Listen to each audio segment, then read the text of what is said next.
अस्सलाम वालेकुम। वैसे तो अबकरी मैगज़ीन का हर एक लफ्ज़ ही कीमती मोती है। मैं यहाँ पर आपके साथ उन लोगों के मसाइल का हल शेयर करूँगी जिन लोगों ने अपने मसले हज़रत साहब को ख़त के ज़रिए लिखे और हज़रत साहब ने उन मसाइल का जो हल बताया और उनके मसाइल ख़त्म हो गए, ताकि अगर कोई ऐसे ही मसले में किसी ऐसी मुश्किल में है तो वो भी वही अमल करके अपनी मुश्किल और परेशानी हल कर ले। लाखों लोगों ने आजमाया, आप भी अमल करें और घर बैठे अपने मसाइल खुद हल करें। देखते हैं हज़रत साहब ने इनके मसाइल का क्या हल बताया है। एक शख्स ने हज़रत साहब को खत लिखा कि एक हासिद शख्स मेरे पीछे पड़ा है और नुकसान करता है। मोहतरम हज़रत हकीम साहब, अस्सलामु अलैकुम। मेरे पीछे एक शख्स पड़ा है जो कि हर काम मेरा बिगाड़ देता है और मुझे नीचे गिराने का कोई मौका हाथ से जाने नहीं देता।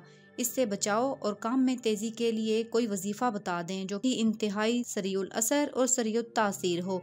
इनायत फरमाए, बेहद ममनून होगा। हज़रत साहब ने उनको खत के जरिए जवाब भेजा कि आप कोशिश करें हर वक्त बावजू रहें और इस दुआ को सारा दिन उठते बैठते चलते फिरते निहायत तवज्जो और ध्यान के साथ हजारों की तादाद में पढ़ें। अव्वल आखिर दुरूद पाक के साथ अल्लाहुम्मा इन्ना नजअलुका फी नहूरिहिम व नाउज़ु बिका मिन शरूरिहिम। इंशाअल्लाह हासिदीन से महफूज रहेंगे और आपके तमाम बिगड़े काम बन जाएंगे। आप भी इस पर अमल करके अपने तमाम मसाइल का हल निकाल सकते हैं। हज़रत साहब की तरफ से इन वज़ाइफ की सबको इजाज़त आम होती है। आप इन वज़ाइफ को बहुत ही तवज्जो और ध्यान से करें। हमारे यकीन और तवज्जो में तो कमी हो सकती है, लेकिन अल्लाह ताला के देने में कोई कमी नहीं।